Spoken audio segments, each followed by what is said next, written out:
O Arquivo Público, que é vinculado à Secretaria de Cultura, também coleciona todos os jornais da cidade. As edições são encadernadas ao final de cada mês e arquivadas nessas estantes, facilitando a pesquisa. Vim procurar sobre evolução da cidade, agricultura, crescimento populacional.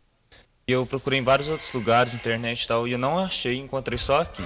Uma época em que os meios de comunicação se resumiam ao rádio e aos jornais, o jornal O Triângulo fez-se porta-voz de Uberlândia e, por décadas, desempenhou com destaque o papel de divulgar, combater e defender os interesses da cidade e região.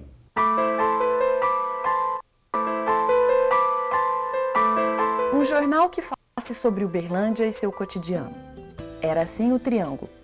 Na cidade de 1956 até o ano 2000. Neste tempo todo, alguns se descobriram jornalistas. A vontade e a necessidade me levou a ficar olhando o José Pereira Pires, que hoje é advogado de Uberlândia, era linotipista. Eu ficava olhando o José Pereira Pires, batendo linotipo. E curioso ali, nas horas vagas que eu não tinha que fazer um café para os funcionários, e tinha que correr na rua, porque eu era um office boy. Então, eu ficava olhando ali. Fiquei olhando ali.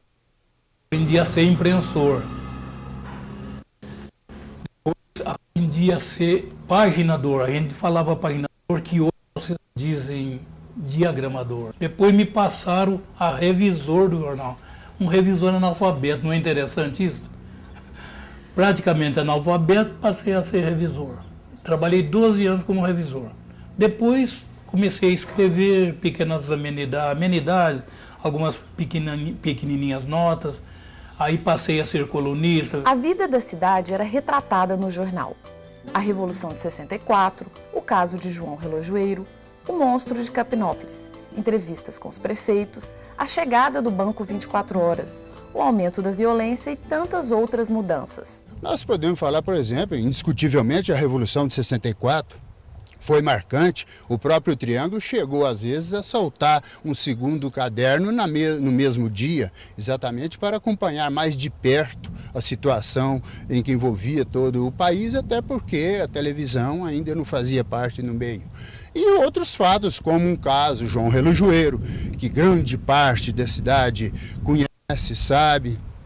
E o caso do monstro de Capinópolis também, que comia açúcar, matava bezerro. Então são fatos, às vezes até não é pitoresco, porque não chega a isso, um caso até meio monstruosos, mas foram fatos marcantes também que estão registrados nos jornais da cidade. Em um tempo em que a globalização estava longe e as fronteiras eram bem demarcadas.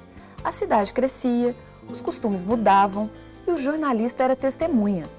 Para isto, tinha a máquina de escrever e as palavras.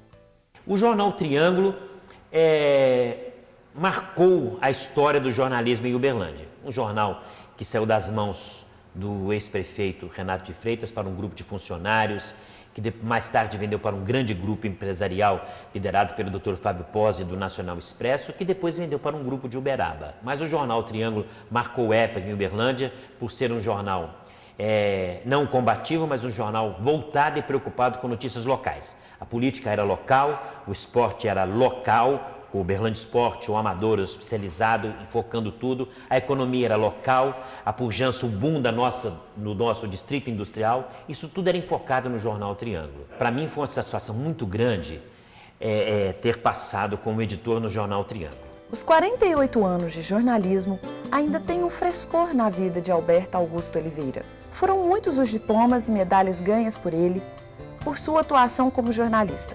Alberto lembra que as redações daquela época eram bem diferentes das de hoje. A primeira vez que eu fui no novo jornal Correio, eu fiquei assim pasmo de ver lá umas 5, 6 mocinhas lá no computador, sendo que o jornal antigamente era cheio de gente, toco de cigarro no chão, garrafa de pinga em cima da mesa. Era uma delícia fazer jornal, sabe? Aquela amizade, aquela bagunça, né? E quanta saudade! Chega de saudade a realidade. Uma vida envolvida dentro de um jornal realmente deixa marcas, deixa saudades. Tanto é que a gente não sabe viver o dia a dia se você não pegar pelo menos 1 ou 2 jornais por dia para folhear, ler, acompanhar notícia e até sentir mesmo que poderia ser um pouquinho corrigido, um pouquinho alterado para uma melhor apresentação ou uma notícia de outra forma. Então faz parte da nossa vida, está no sangue.